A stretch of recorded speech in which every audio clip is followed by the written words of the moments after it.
Too late, I already started recording. Okay. We are in Tarpon Springs, is that how you pronounce it? Tarpon Springs, Florida, which is kind of north of Clearwater.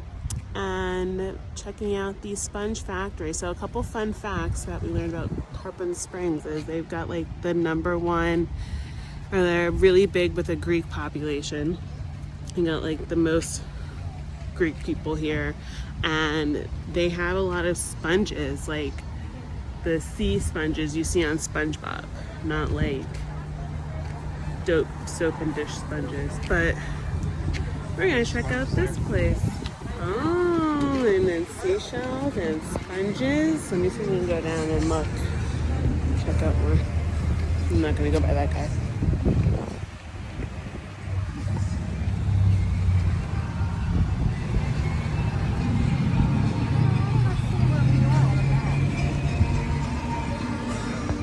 Ooh. Oh, it really does feel like a sponge. Like an ocean sponge though. Yeah. Very neat. Oh, it's flexible? Yeah. Wow, this is cool. Public display of affection towards its local sponge divers.